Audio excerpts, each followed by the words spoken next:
Hello, my friends. What's happening, everybody? Got lots of questions this week. The episode with Donut is now up in podcast form. We're going to be getting a bunch more up this week, so check that out. Apple Podcasts, that sort of stuff. It's up on YouTube as well. Let me bring John on here. What's up, everybody?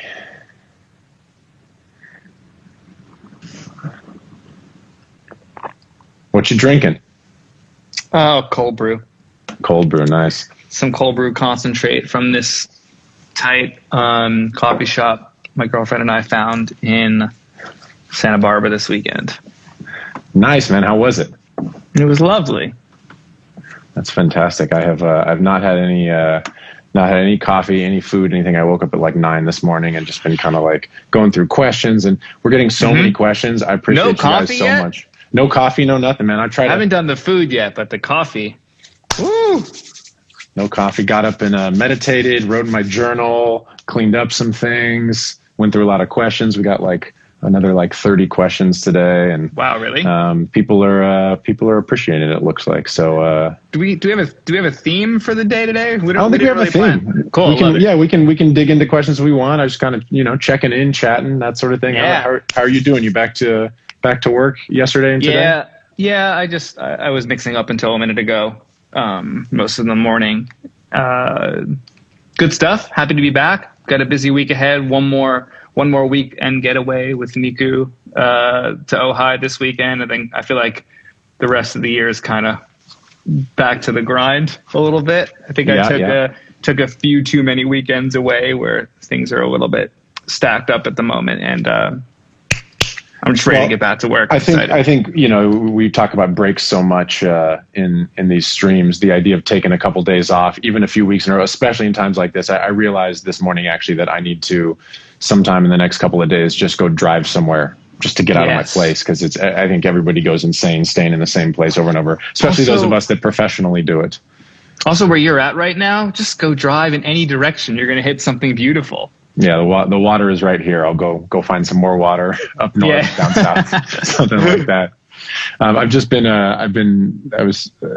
don't know how interesting a topic it is, but I've been making sample packs the last few days. Been going through, getting lots of samples that I've downloaded, pieces of things that I've shared with other producers, and making battery kits. I'm trying to get a lot more of my programming into my hands. So I've been making battery kits, and boy, is that process sort of exhausting and annoying. But it's so necessary. So I spent like 5 hours yesterday organizing samples and renaming things. So you get sample packs, but then it's a pack of snares, but they're not all named snares. So if you actually search for them, you won't find them. So I'm renaming all the files, pulling them into battery. And then at the end of the night, I was just like, I should just make something just so I feel productive today. And I made the fucking sickest beat at like 1 a.m. Oh, sick. Love that. So you're feeling the fruits of the labor, but yeah, all that prep work is super important. On a sample pack idea, I've been wanting to do this. I kind of do it. I haven't done it in a bit, but where I would take mixed stems from the producers. So with all processing through master bus, like elevated sample, mixed samples, and give them back to each producer kind of as a gift, and then see if there was a way to do a sample pack from the gift shop or something where we'd share in the revenue from that thing. And that's a really good idea. I hadn't thought about that before. Because it's like you get stems back. I remember when I was in pop writing sessions, I meet a producer and be like, oh, here's like a mixed Serbian kick drum. And I was like, it's too compressed. Of course you would say that. Yes. Yeah. Personally, for my taste, it's like, but it gave me a thought like, oh, just in general, like you could take off the master bus, just the processed, and then give them back to the producer. Like, I do that with Keto, my producer friend. Like when I mix for her and I send back stems, like she'll use those sounds again in a mix, and then she'll be like, oh, you might have to do a lot to this kick because it was already mixed by you. And it's just like, oh, actually you're right, there's not really much I have to do to it, or he sounds great. So I think sample packs are cool, but I've never seen a mixer do one. It's always the producer. It's just like, what about the already processed? Anyway, maybe one day that'll happen. I have a bunch of thoughts about that. Well, first off, all the producers that watch these things, if you're not making like bounced loops of all your various things from every beat you make, where it's like you make a cool beat that has a great hi-hat loop and a cool snare sound that you put together and you never use it. You should be making stems of that so you can fly it into the next thing. I'm sure lots of people are taking pieces of beats that they make and using them for new things, but like actually making your own sample packs for yourself is huge. I got loops and loops and loops and loops, especially from the days. And this is the other thing I was thinking about, working on records with bands like Dredge and some of these other bands where we're doing really interesting acoustic recording stuff. Dredge? I produced a Dredge album. Yeah, you didn't know that? Sorry, hold on. I was asking Niku this weekend if she knows them because they're one of my favorite bands of all time. How do you Wait, what record did you produce? It's called The Pariah, the Parrot, the Delusion. Yeah, of course. Wait, you worked with Dredge? Yeah, I produced and engineered and mixed that album. Dude, that's sick. We did the mixes to half-inch tape too. But there's so many cool, like basically each drum recording on that album, which is, 15 or 18 tracks with drums on them, are all recorded in, what's up, Keith? See what I'm saying? That's a weird thing. Is like the people who know Dredge, which not a lot, they love Dredge. I was obsessed as a kid. I actually just texting with Dino, the drummer, last week. But Dino's so good. Dino. Sorry, this is freaking out. We'll talk about this off camera. I love Dino. Dino's one of the best drummers that I've ever heard play. Yeah, he's a G. The way he hits, it's just. Anyway, maybe I'm allowed to talk about. I don't know. There was a song that around that project that had Serge from System of a Down on it that never came out. And Dino just hit me up and said, "Hey, we might put that out." I was like, I don't even remember the song, and he sent it to me, and I was like, oh, I remember this. That's like my dream collab. I swear I've thought about this before. This is so weird. Really? Well, I'll play you. I need to hear that. I'll play you a copy of it. No, nobody's watching this. But yeah, man. But there's so many cool acoustic recordings from all of that stuff that there might be worth making sample packs out of. Right. Recordings like a Dredge sample pack. I mean, then again, I don't know who owns the things. Like, does the label own it? And I don't know. Yeah, that's the tricky part. That's why when I thought of the idea, it would have to be a collab with the producer. I don't know about the label at that point, or the artist or something. Yeah. What up, Sophie? I actually might talk to Dino about that, because it would be cool to do a Dredge splice pack of just a bunch of weird sounds. Because there's a lot of stuff we recorded that didn't get used, and I bet that shit can make their just weird, cool. Hearing their sonic textures in popular music or hip hop or something with a beat driven record with that. I mean, that's like what people don't know about Dredge. Like, listen to Dredge. Their atmospheres are insane. And we were recording like celestes with ribbon mics and doing weird, dude. We were one of the last projects before they shut it down. I think they've redone the business now, but the plant in Sausalito where they did Rumors and a bunch of Metallica. Oh, okay. We were like the last project to work there, and to the point where they had actually pulled out all the microphones and gear. So we rented a bunch of stuff, but we had the whole studio. Ours, the A studio and the B studio, and we're doing like 100-foot cable runs to get a real slap sound for the drums. Just like crazy stuff. I used to do stuff like that back in the day. Maybe we'll do some sample packs. Wait, I'm gonna hit you about that off camera. Yeah, that sounds good, man. I'm a super fan, so it's fucking. Oh, that's cool. Very few bands I'm super fan of. So that's amazing. Yeah, we get super nerdy about that. On that note, let's just jump back to something I think was pretty practical that you brought up. When you're in a writing session as an up-and-coming producer, writer, mostly on the production side, and you're manning the computer and you're making beats, you don't have time to go through kick drum sounds, hi-hat loops. Someone says, I want something at 90 BPM in the key of C major, and you have to have that. So you have to take these exhausting days. Like, you're making sample packs, but you're making them for yourself and for other people. You're making them for yourself. So when you're in that next session, you have 4 bass drums that you're like, those are the kicks I'm using. If you don't have 4 tight kick drums that are going to start a vibe, like, get out the room. I mean, just get your 4 of every sound. So when you go through 4, maybe 10, let's just go 10 max. The artist in the back of the room or the writer that you're trying to capture a vibe with in the back of the room goes, that's the vibe. Like, really fast. If they don't like 1 out of 10 of your drums, then you're not the dude for the room. You're not the person for the room. So that's what I want to at least kind of pinpoint on from that intro. It's like, if you're making sample packs, you're making it for yourself. Well, and this is the thing that people, some people gripe about, or the idea of modern producers are just beat makers or something. This is where, and I don't necessarily agree with that, but this is where the idea of someone who is a producer writer, this is where it's really, really distinct, because the idea of being a producer is really getting your sounds dialed and really being the sonic architect, as well as perhaps the emotional architect, or the vision or the budget, or those sort of larger things to make sure something gets done. But when you are writing songs as a producer, you need to switch off the super analytical brain and go for that quick emotional burst. So you need to be able to really go between those two worlds psychologically. And that's like you said. And placeholders can exist. You can change the snare after the fact. Yeah. Just like you can limit less after the fact. Right? We always talk about it from that perspective. You can change the snare sound. You can change the bass sound. Let's capture that moment. Let's get that song written. And that's what we're all in it for. Back to that beat maker producer conversation. Not every beat maker is a producer, and not every producer is a beat maker.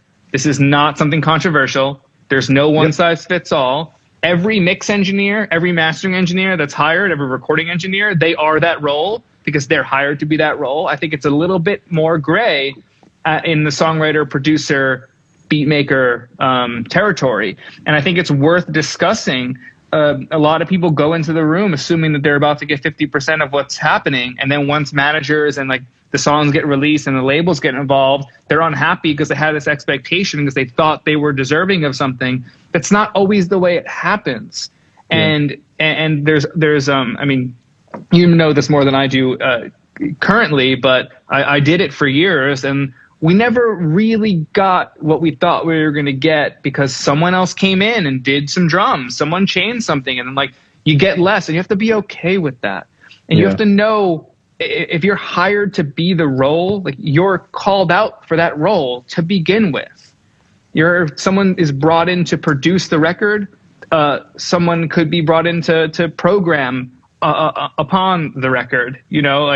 Someone is calling the shots, or multiple people are calling the shots. But at the highest level, that is known, that is discussed. You're hired for a thing. When you're in the room writing it with someone else, and we don't know what's going to get released yet, no label has bought the record, no artist has cut the record, everyone's a writer on that record. But that's all they are at that point until it's decided later, right? Yeah. So someone writes a record and there's a producer on the record that made the beat, but then Ricky Reed is hired to do the whole album for an artist, and he takes some of your stems and he uses it, but he's paid a fee to produce the record. He is the guaranteed producer. Now, if he uses a bunch of your stuff and its identity on the record, then now he is going to maybe call you a co-producer or maybe call you a programmer, depending on what you do. And everyone has to be open to this negotiation of what this title is. And to say you're a producer because you did a hi-hat and it's just a basic 808 hi-hat, not to say that doesn't transform records sometimes. Let's just be practical here. That can do it. I'm not demonizing that. But that doesn't mean you're the producer when that's all that's left on the record that you did. Yeah. So I just want to talk about it outwardly because this is such a gray area. When I get a song to mix and in the comment section is who did what part of the thing to make sure everybody gets credited, it's actually kind of wild. You'll be like, hi-hat done by Murda Beats, snare drum by this producer. And you're like, Murda Beats is an artist, right? So he's entitled to a production credit because he has positioned himself that way. And producers do this as for leverage and for artistry and for notoriety. There's so many reasons why you position yourself that way. And that comes with accolades, with releases, with successes. And you can't just kind of do that to begin with. I don't think, at least. Yeah, there's a number of things there. I've had a few DMs, and there's been a few questions about, how do I, if I'm the mixer, I'm the producer, how do I communicate vision to, somebody asked about that. How do I communicate vision to an artist about what the production is going to be? If I'm a mixer, how do I tell the producer that maybe this sound needs to be redone? And my answer to all of that sort of stuff is, it's usually someone else's project that you're being hired for. So you got to understand what your role is. Now, if you're an artist or you're a producer artists like Donut, who I talked to before, or Murda Beats, or one of these people that has their name on records and is really an artist doing an artist project, that's a different conversation. But I think generally you have to kind of realize that in this industry, you are going to start out by doing more work and getting less credit. And then you'll get to a point where potentially you can get more credit and more money for a little bit less work because you've sort of earned it in that arc. At a certain point, it's going to be, you're going to be doing too much work and not getting enough credit. And then hopefully you get to that point where, you can play a smaller role, but your experience and your vision will, afford you more credit and more money because people trust you. But that's just kind of the way things are. I don't know that there's a better answer than that. I think let's discuss the vision for a minute, because that's something that I would encounter a lot, which kind of deterred me from wanting to continue being a producer when the mix lane was so open for me to go down. Was I would be in the room and I'd be like, oh, I can't wait to go get strings on this, or go record guitars at my loft. Like maybe we started it somewhere else. And I have this vision to do more with the record and make it more lifelike, right? And not be so loop based. That's just not the way I hear music. I love making beats and I love loops and I love treating popular music in 8-bar and 4-bar sections and loop based music. I think that's fantastic. And but I'd always feel like I wanted more life, like a Dredge record, for example. Like that's the influence that I come from. Like if there's an ambient layer in there, that ambient layer is played throughout, whether it's an EBow on a guitar or a long verbed out Celeste, like you're saying with ribbon mics. Like it's played down so it changes. So I've had this vision for pop music since I started it, and it was very few times a label would want to move far enough with this. I was working with a lot of new artists at the time, move far enough to unlock a budget to be able to do that. And to make records like that, you have to have a budget. You have to pay, even if they're your homies on the instrument, you got to pay your homies to do it, right? So, unless you're a virtuoso and you're like a Kevin Parker and you can play everything more than adequately. And there are people that can do that. But I'd have to feel like I needed to sell the vision. And I'm not a salesman. I'm a fucking mix engineer. And I have to sell the vision, be like, no, but if it could be like this, and if it could have like Fleetwood Mac guitar and Cyndi Lauper drum machine vibe, but I want to actually get the real drum machine and like have the noise and the hiss behind it because it's the character, and record it through a tube preamp. Like you're selling this vision of what it could sound like, and they're just like, no, I want the demo. Like make the demo sound like that so we can sell it to the label. And it's like, that's why the question is a good question. How everyone's going to have their own way to do that. Some people are going to be able to sell their vision. Other people are going to have to find it on their own and pull favors from the beginning on how to make this happen, and then maybe owe people money or have the money to front it. A lot of ways in, but to me, the vision part was always an obstacle to making records sound like I wanted to as a producer. So I can imagine that's a really common thing when you're in the computer, in the box always, and you don't even have an amp to record, and you're like, we talked about this last week, which guitar mod sounds the best? It's like, if you know what a Fender Tweed sounds like with a ribbon mic on it in a good room, it's hard to unhear that, right? It's hard to try to recreate when you have that Telecaster and you have that thing, because we've done this, like we kind of come from that world. It is hard to unhear it. So when you're like, oh, I want that tone, I know how to get that tone. And I want to hire the right guy or the right girl that plays that's a producer, right? The producer has the vision to incorporate all the moving parts, all the pieces, all the characters that play in the band, whether from different bands or whatever, the figurative band. And you bring them in and you make the record. And that person might also oversee the drum programming that is done by a drum programmer that might get some production credit this day and age. But that wasn't what the credit was back then when you had Quincy Jones producing.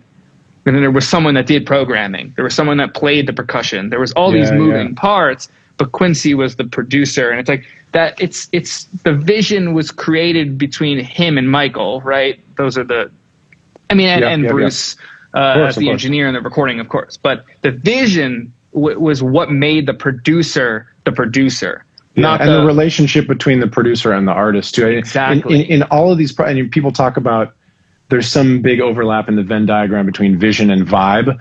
Like someone who can come in and just set the tone and get people in a certain space. You know, Rick Rubin is very much like that. When you're around him, he's just sort of an inspiring guy to be around, but he's not jumping on the table saying it's got to be like this. You know, he's soft spoken and thoughtful. And, you know, I remember looking in sort of the early days of YouTube when lots of videos of producers in the studio came out. The best one that I think a lot of people reference are the vignettes of Jay-Z's Black Album, where it has Pharrell and Kanye and Rick Rubin, and Timbaland has a great one with these like 7-minute videos of Jay-Z making that album. And you see the different styles of the producers, how they try, and Jay-Z's a huge artist too, so how they try to get him hyped, how they express their vision. Some of it, Kanye's talking about I think Kanye and Pharrell as well, talking about movies, talking about the visuals, trying to, you know, and that really is a big part of the job of a producer that doesn't get a lot of discussion, is how to communicate ideas, how to inspire people, how to get excited. And that's there isn't one way to do it. It's really a personality style more than anything else. Yeah, exactly. It's also, I don't want to take away from the soft-spoken, quiet beat maker in the room that also expresses vision simply by doing, right? By making amazing shit. By making amazing, and not talking, like being a little bit awkward and just being fire. Like it's a bit like stand-up comedy or something. You can have people that are yelling on stage that are hilarious, and you can have like a Mitch Hedberg or a Stephen Wright that are just kind of there and they tell a joke, and it's fucking, or Zach Galifianakis is fucking hilarious. Yeah.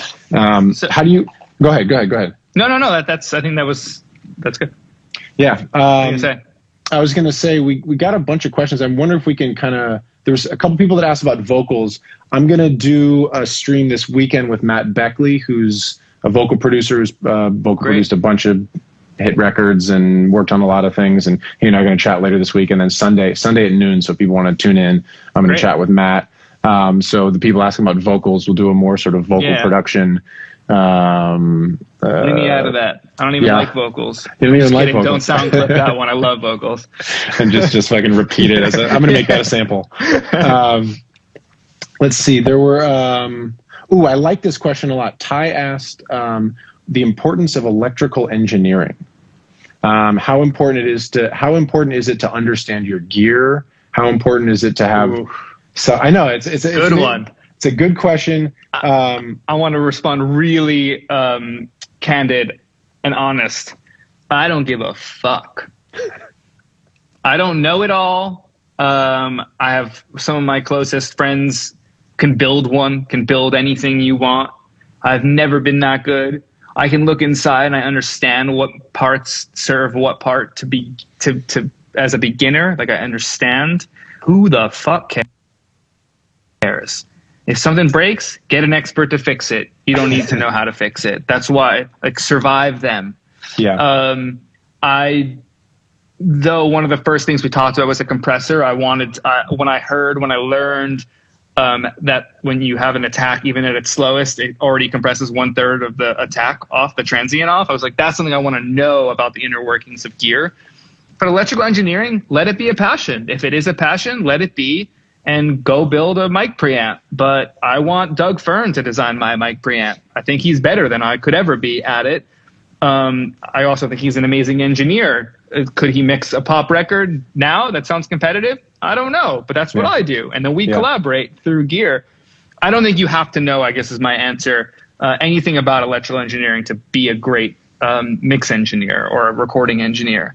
I certainly think it's true that you don't need to know. I mean, I'm going to answer the question, I think, or interpret the question a little bit differently, because I think I would say you have a pretty good knowledge of electrical engineering, even though you would say you don't because you know how deep it goes and you're not a guy who's building gear. But I think most people who are making music these days have zero understanding of what a transformer is, these sort of things. So I think it's worth people having a basic understanding of what these things mean. I mean, you know, I that's one of the reasons we've talked about Synthesizer. It's why I love the Juno 6, because it's very simple. You have to move knobs. Everything's laid out in order. And now I know about analog synthesis because, but I also am not programming FM synth stuff. I couldn't really handle a Prophet 12 because it was too deep. So there's levels to all this stuff. But I do think everybody should have a basic understanding of like how a microphone works. What is phantom power? Why is there why is there a tube in some mics? But My bad. You know, but you're answering it from a standpoint where you do know quite a bit of stuff, and then you know super nerds. And you know, I worked with Eric Valentine for a long time. That guy was both an A-level producer, mixer, engineer, but also was building gear. And so I have a bunch of his gear. You have some of his gear. Like there's a level to get to, but I think it's worth understanding some basics. And that, I mean, you know, like we talked a lot about last week, gain staging, signal flow, understanding a little bit about electrical engineering, not to the place where you need to take a course on it, but, you know, doing a little bit of reading and understanding how things work. If all of your experience is I'm making a computer with USB mics and laptops, and you're building out from there, that's your starting point rather than basements with cassette recorders. It's worth learning a little bit about that stuff just so you have a handle on, like, what are these plugins trying to emulate? What does it mean to have input and output transformers? You know, why would you switch impedance for a ribbon mic? Like, understanding some of those things without understanding deeply what all those things mean is fine. Just don't talk about this stuff in the room when there's an artist in the room. I think that's why I think that's why I viscerally acted the way I did. Is that's something that that's cool that you know. And when you're writing a song, shut the fuck up. Yeah, and you can come to my conversation evening when we could talk about that we talk about that a little bit. That's just not what it's about. I think that's once it starts getting in the way of the creation versus sitting in the backdrop and informing how you create and how you don't clip your mic preamp or do when you want to. And I think that's why I have that reaction to it. Is totally. I know the extreme side of that, like that super nerd talk, and I'm like, I think that's why I do well, is because I don't talk about it. Yeah, and I know a lot of engineer friends that do. Yet you have some of the most refined gear that it's important to understand why it's what makes it different from just something with a tube. And I know how it works. I know why I like it. Like, you're right. I think I went a little bit aggressive there. No, I like it. It's one of the reasons that these streams are so interesting is because we are talking to people who are on the super nerdy high end of mixing and refining sonics and people in their bedroom making beats. So, you know, it's always interesting to try to answer the questions for both people all over the spectrum. Definitely. We've talked about this a bit before, but I thought it would be cool to just do a few minutes on. Will ask, I would love a riff on mixing at low levels or the levels of mixing. I think generally, you and I have talked about this, and we talked about it. Monitoring.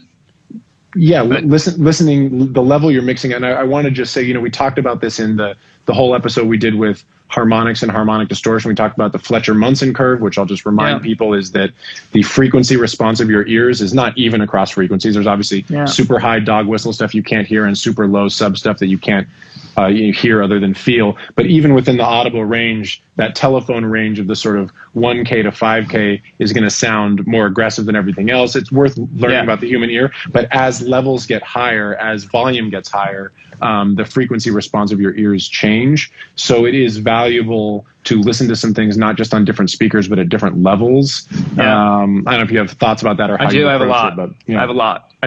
You should not turn your volume knob often. You should set, I think, I'm sorry, I'm sounding really prescriptive, like this is what you need to do. I'm going to start. But I'm going to start over to phrase it without telling people what to do necessarily. It's beneficial to me when I stay at a volume, whether it be loud or soft. I love mixing loud and quiet. I mix it both, but I stay at each of them for an extended period of time, enough that my ears adapt to what that is, so I can understand improvements. Because if you're constantly changing the gain of the volume, you could trick yourself into improvement, right? You're like, oh, this sounds better because I just turned it up. It's like, no, you turned it up. It doesn't sound better. It actually sounds worse. That's a really good point. I change my volume constantly. I mean, I'm not doing as much pure mixing as you. I'm doing production, but even then, it's like, let me turn it up. Let me just It's a lot. It's a lot of It's a lot of that face trying to make it sound better. But I make most of my critical mix decisions quieter.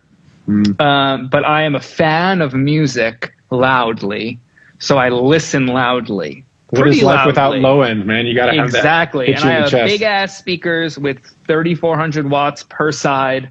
Like, I have a lot of power. I have a lot of low end in my studio, and it feels really good when it's turned up and that kick is punching you in the chest. But I listen, but I make the move on how much mid-range boost I want in a kick to get that knocky thing that I like in woodinesses of kicks, I make that at a low volume and I turn it up to see how it feels. And I listen to it at a lengthy period of time, low, and then high. I go back and forth, but I have 2 numbers on my Grace M905. I have so it's going to be different for everybody else. I can't tell you my numbers. It's not going to help anybody. Of course. Because it depends on your gain staging that you all have and what gear is on your mix bus and how loud, what all the things.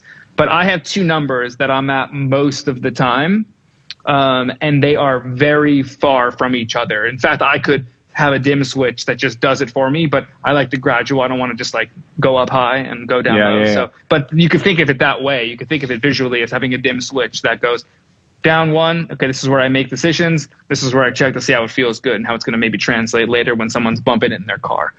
So I think about that a lot, and I catch myself too, just changing volume. I'm pretty habitual, so at this point I really don't. But I'll notice it every once in a while. I'm like, oh, I'm not at that number that I thought I was. I'm like a 0.5 off, and I don't want to make decisions at any number that I'm not comfortable with, because then it's for grabs and if you improved it or not. Yeah, and as we were talking about before, if you switch from a loud volume to a soft volume or a soft volume to a loud volume, the frequency response of your hearing has changed. Yes. And so therefore, you turn it up and all of a sudden mid-range is harsher or softer or whatever, and you all of a sudden make different mix decisions, and that's not a way to be.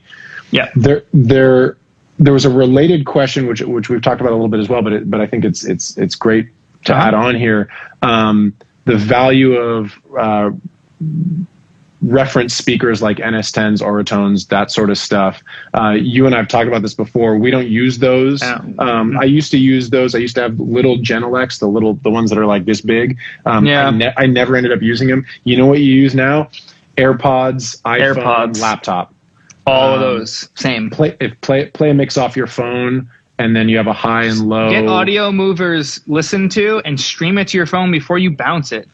Oh, good call. I just don't even bounce it. I just stream it.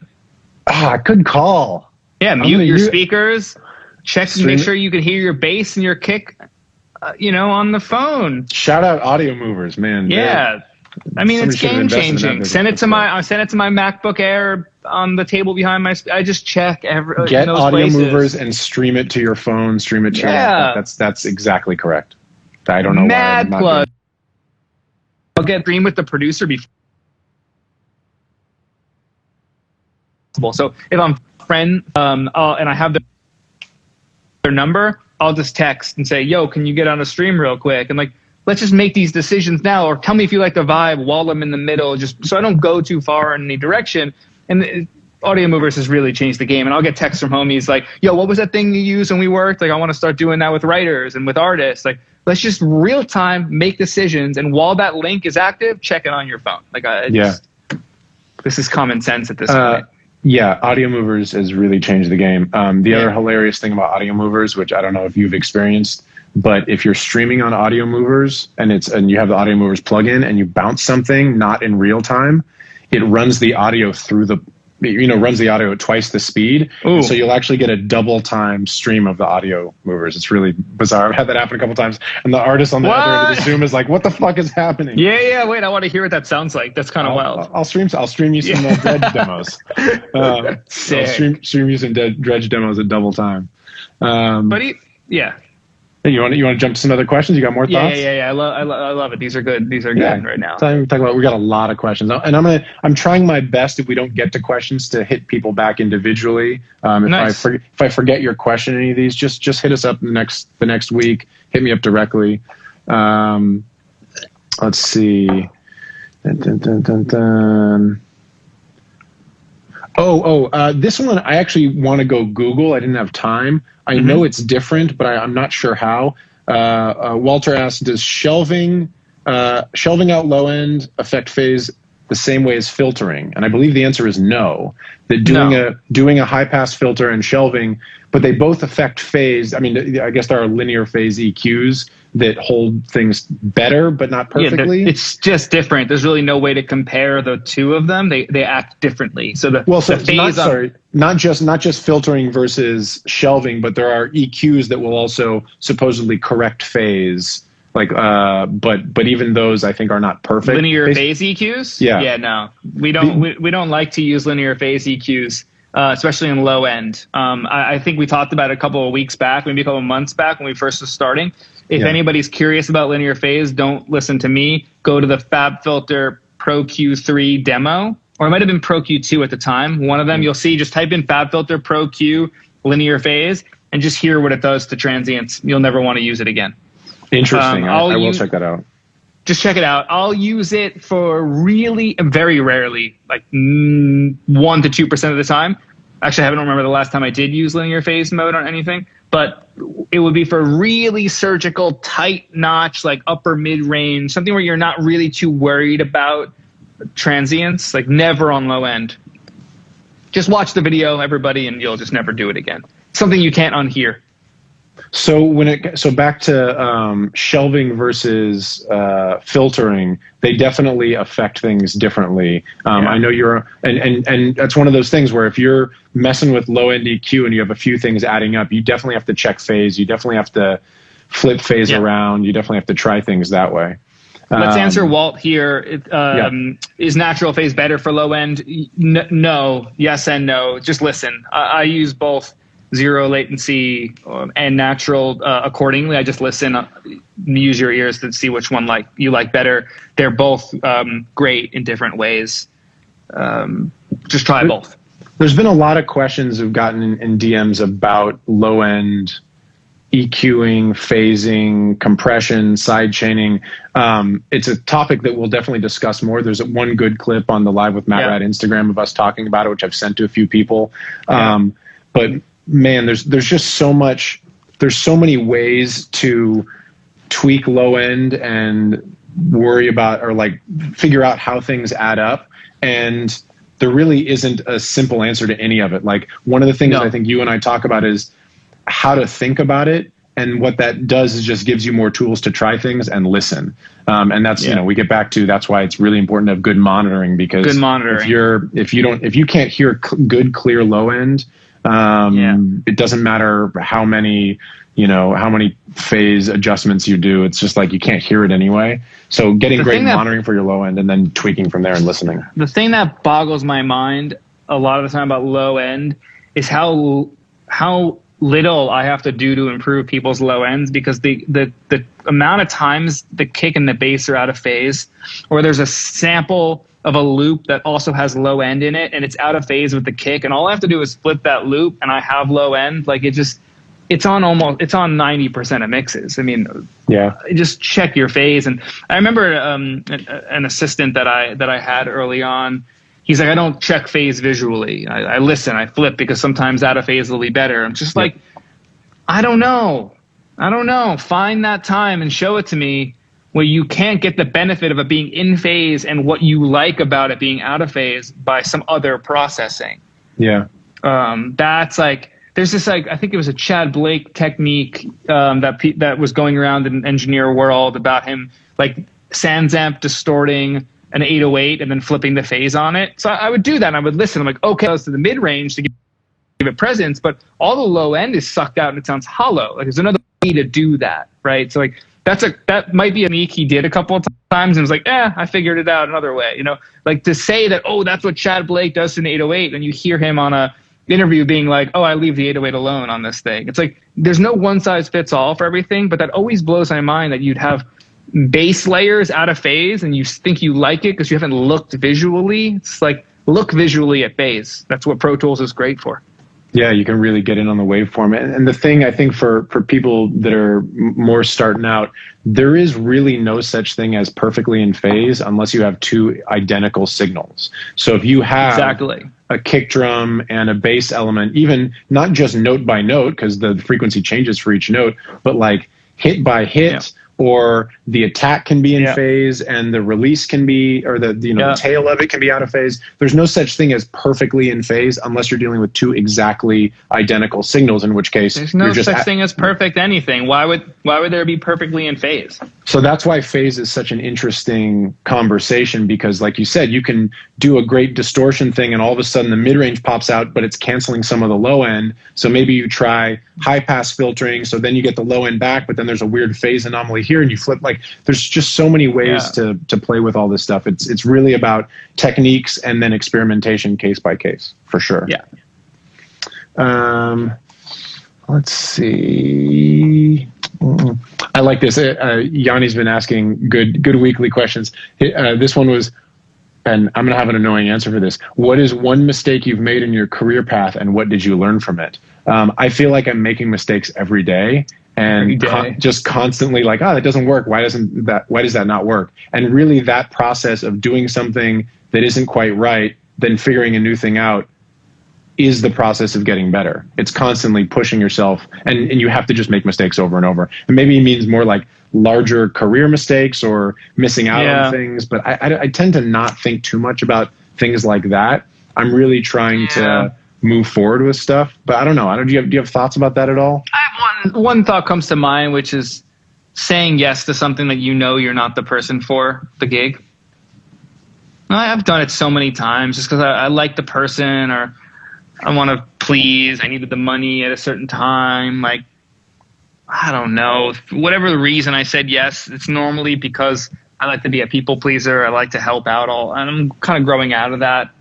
I think the most amount of mistakes I've made have been saying yes to things I just knew better for. And learning from that is a constant. It's a daily thing now. It feels so good to say no, and not because I don't like something, because I'm just like, what am I going to do to this? Like, I'm not the guy for this. Like, why are you coming to me? You think I'm going to make it sound more like this record? Like, that's not the source material, you know? So I don't really feel like I make many mistakes, and not in a cocky way. I don't view them as mistakes. I always view things as a learning experience. But I think I've made mistakes saying yes when I knew better. Well, I'll say two things about that. One, as regards to mistakes, I think the process of being creative is going in with an intention and receiving something different than you intended. And then how you move with that dictates the kind of things you create, because whatever you think the mix is supposed to sound like, or the song will feel like, or the vocal will be, or whatever, it's never exactly what you think it's going to be, or very, very rarely. And how you adjust to that is really what dictates what your creative life is like. In terms of saying yes to things that you shouldn't, I think maybe to back out and get to sort of what's it called? The 1,000-yard view, the meta view. I think everybody should, as you go along in this industry or in this art form, it's important to really be aware of what your tendencies are, because there are people like you who, you're a people pleaser. You have said yes to a number of things over the course of your career that you probably should have said no to, but you didn't want to bum people out.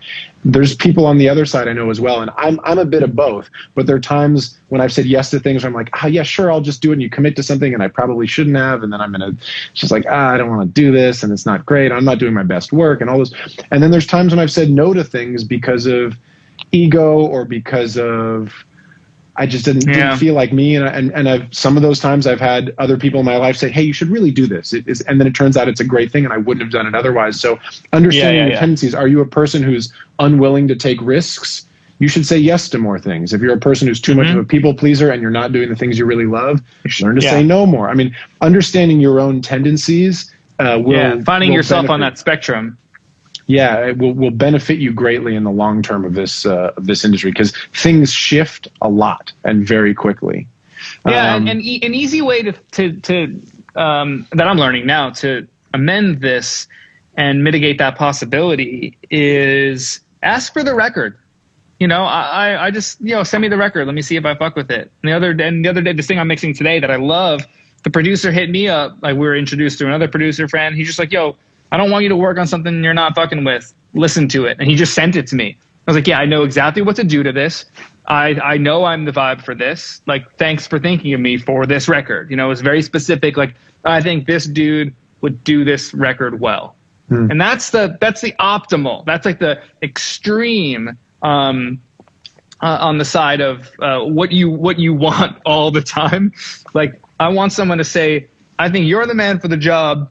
I know you'll get this vibe, and I love the artist, and I like the producer. Like, that's not all the time by any means, but that was one of those times where it all lined up, and I'm having a blast. Like, I can't wait to, not that I can't wait to get off this thing. I love going live with MattRad, but I can't wait to get back to it. I'm thinking about the song, like it's in my head, and not in a, oh, it's catchy, so whatever. It's like, no, I love this record. Like, I love the drums. I love the vibe of everything. And so I'm thinking about that, and that's how people should want the people that are touching their records to feel about their record, right? Like, we want that energy. We want that fanship happening. Like, that's why we all started doing this to begin with. Yeah. So I'm trying to be more discerning on the projects that I don't have that for. And then how do I find that love elsewhere? Like, if I do say yes and I don't have, it's not that full extreme, like, where does it fall? And how do I compensate for that process? I think that's basically the, yeah, go ahead. I'm sorry. No, it's just something that I'm practicing and thinking about constantly. Yeah, I think where you're at in your career, if I may be so bold to say it, I think is exactly where you should be, which is you're learning how to refine and really do things out of passion. I think early on, my advice to most people is say yes to lots and lots of things. And I think almost everybody who's trying to be a music professional doesn't make enough shit and put enough shit out in the world. I think everybody, it's something that you and I talked about, where early on, if you didn't have gigs, sometimes you would do another mix of a song you've already mixed just for the practice of it. We're in an era now where if you don't have enough stuff to do, that's your fault. I hate to be so blunt about it. It's always something to do. But you should be making everything. You should be like, and you're starting out, just make as much shit as possible. I was doing like 12 hours a day with Eric and another 4 or 5 hours producing records behind that, like 6-7 days a week, basically. Well, 6 days a week with Eric. And then the 7th day I would like see the sunshine and then finish producing stuff on the outside. Like, that's what you got to be doing early on. And then as you go on, you start refining it and learning how to live, a human lifestyle like you're doing. Yeah. Weekend trips to Ojai. Yeah, I agree with you most of the way. I think that I think that there could be a balance. I don't know. I don't think anybody should work 7 days a week at this point. Yeah. I think it's worth doing so you know what it feels like. Sure. And sometimes you're going to have to do it if a big album comes. Well, and that's why. A week or to know how it feels, like, yes, but you have to be discerning on when to do that and when not to do that. So yes, do it for a bit. And when to do it is early in your career, when you can be 20 and just like live in a recording studio for a couple of months. And you can recover fast from being overworked and overtired and malnourished and all those things that I can't necessarily get by even only at 34. I still don't feel like I can. I can bounce back as fast. Part of that too is just doing it enough where I've said this a few times to people in the last year or two, like, I don't drink much alcohol at all anymore because, a glass or two of wine at night or a beer or a drink or something like that, the next day I feel like I'm 95%. And I know that 5% difference now because I've done this enough. Yeah, and I didn't notice it. I would produce records and go out with the band and we'd be out till 3 a.m. Yep. We all be hungover the next day and we just figure it out. Part of that's being 22 and you can just figure it out. But in my 30s now, it's like, I know it's not like I get wild, crazy hangovers that I'm going to die from, but like, I definitely understand the 5% difference and I'm trying to make the best records ever, every time. So why not be at 100%? Anyway, I also don't fully agree on the, and again, these are things I'm disagreeing with now from a vantage point, 100,000 yards out or whatever we were saying. Yeah. I think doing more of what you want to do or know that you're better at the earlier on helps you find your identity earlier on. Yeah. And unless you want, I'm pretty specific. Like, I want to be cross genre. I have a country album coming out next month.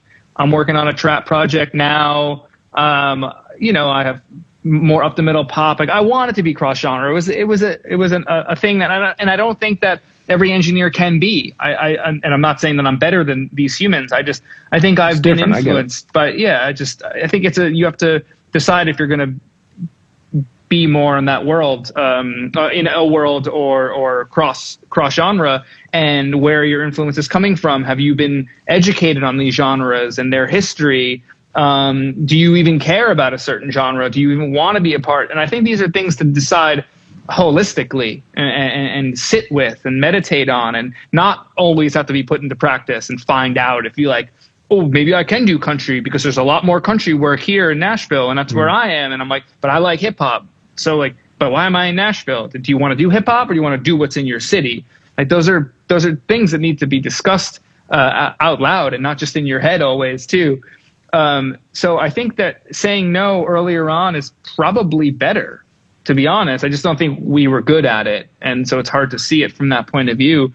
But I also think at the same time, fill your schedule, fill your calendar, do everything that you can do, but within a parameter that you feel best at. I don't even want to say most comfortable. You feel passionate about. Passionate about, yeah. And if you're not comfortable and not good at hip hop, but you want to make hip hop, then spend that time doing that, and vice versa for pop, R&B, country, jazz, whatever the fucking genre is. If you're not good at it, but you love it and you want to figure it out, then that's time worth spending going down that path. 100%. But just to do it because your neighbor is doing it or the person that you look up to is doing it, and like that might not be your forte. I wouldn't just say yes for that purpose, though. Like, I don't know. I did, and I agree I'm with you. guilty of it. I'm guilty. Yeah. The reason why is the thing. Like when that question is asked about mistakes, like the only thing that really comes to mind, really pinpointed, is the times I said yes when I knew I should have said no. Those are the ones that always come to mind. Yeah, they're really easy. They're really easy to remember. Like, it didn't even work out. Like, so why did I do it? I didn't learn anything from it. What I learned was to say no, and I haven't learned to say no yet. So just get there quicker. Oh, I lost you for a second. Can you hear me? Can you hear me? Yeah, I'm here. You're finally back. You've been alien faced for the last 20 minutes. So, and I was like, now I see your face. Oh, really? Has it been low quality for like 20 minutes? For about that amount of time. I think I might need to upgrade my internet at the new spot. I know your Malibu internet's not slaying. Not good. Anyway, we got 7 minutes. Let's jump to something else. Yeah, let's see. There's a couple sort of rapid fire ones we could get into. I like this one. Bradley asks, what's the purpose of attack time on a limiter? Shouldn't it be as fast as possible? And I think this is, and you tell me if I'm wrong on this, but I think it's a slight misunderstanding of limiters. Limiter is about a ratio basically being infinity, not attack time. So there are times when you would use a limiter that's not on the master bus, but you just want to brick wall something, but you can still let some of the attack through. So it can be a limiter with a slow attack, just a ratio of infinity to 1. Yeah, I find most modern limiter plugins, the faster the attack, the more I think I perceive the transients. So I'm on the belief where the limiter should be as fast as attack as fast as possible.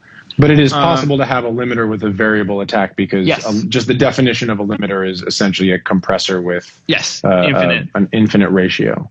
Yes, exactly. So we think of limiters as something you just put on a mix bus to get level so things don't distort. But you can actually, you can use limiters in different kinds of ways and achieve different attacks from them.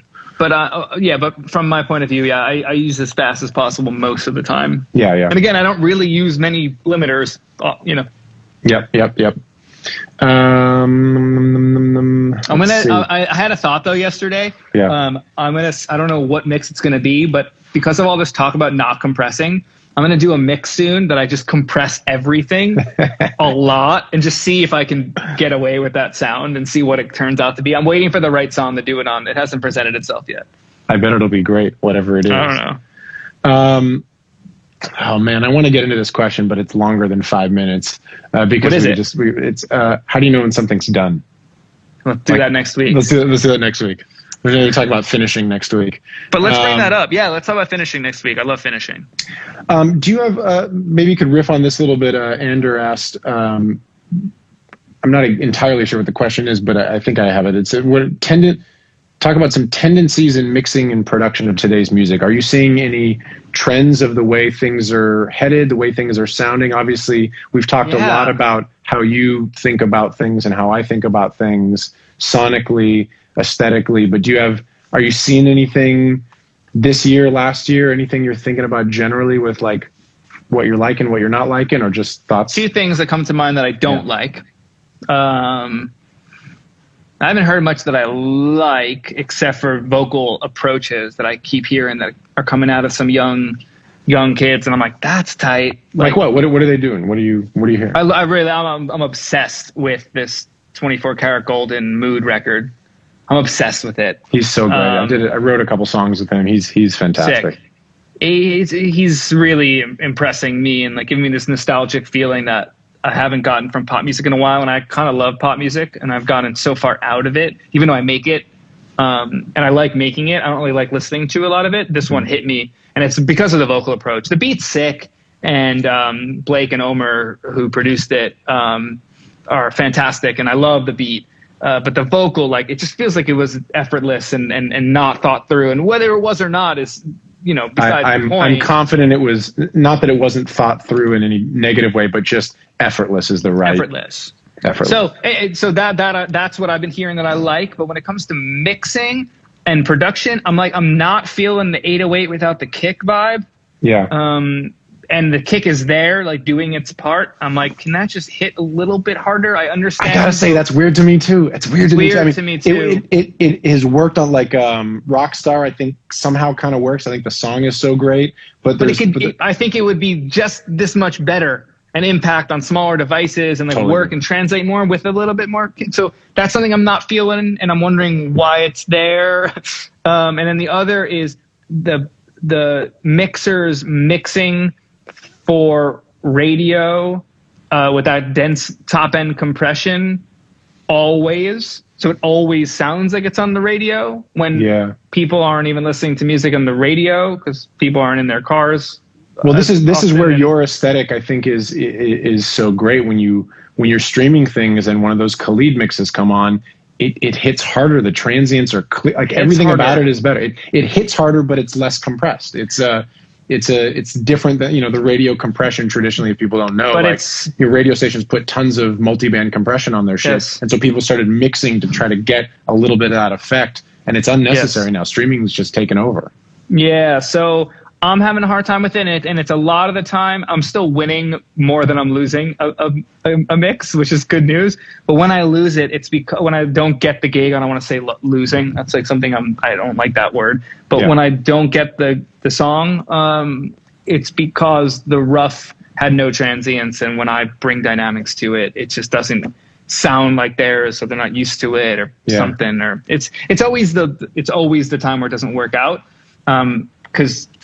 So those are the two things that the tendencies that I'm like, I don't really understand why they're happening. Non-dynamic top end on a vocal, like it sounds like it's on the radio on Spotify, is unnecessary. It's weird sounding. So those are the two. And they boggle my mind, and I think about them, and I listen to it, and I study it, and I'm like, why is that unnamed mixer doing that? I'm sure there's a reason. They're legends. There's a couple that come to mind. It's not just one person. So whoever thinks that they know what I'm talking about, you probably don't. And I respect the consistency factor because it's happening always. So I'm like, well, are you in a different room than we're used to you being in? And do you still get paid if your mix doesn't get chosen? Yeah. Hell yeah. I worked. Only if you're mixing on spec. I don't do mixes on spec. Don't do mixes on spec. I don't do that. Sorry. I mean, do it in your early, if you're trying to impress an A&R or a manager and kind of get your foot in the door. Sure. As soon as you cannot do it, don't do it. Yeah. No. We got about a minute left. Yeah. I think we probably call it here. But those two things, they come to mind because they're bold choices. They're not like someone's doing this by accident. The other tendencies I think are by accident, based on rushed deadlines and things like that. And Spider, have a spec mix I would do it for you, Spider. But yeah, let's go. Let's call it. That was great. Let's talk about finishing next week. Yeah, we'll do a whole finishing conversation next week. Thank you guys so much for checking it out. Send us questions. Sorry we didn't get to everything. I'm going to hit some people back in the DMs. If you got questions about finishing, the psychology of it, what that means. I've done a lot of it. Jon is obviously professionally, consistently doing that now. We got the new episodes of the podcast, the audio version, wherever you get podcasts, the YouTube, Live with Matt Rad, Instagram, all that stuff. John, I'm going to nerd out with you about Dredge. Can't wait. Love you, man. Love you too. Bye. Peace, guys.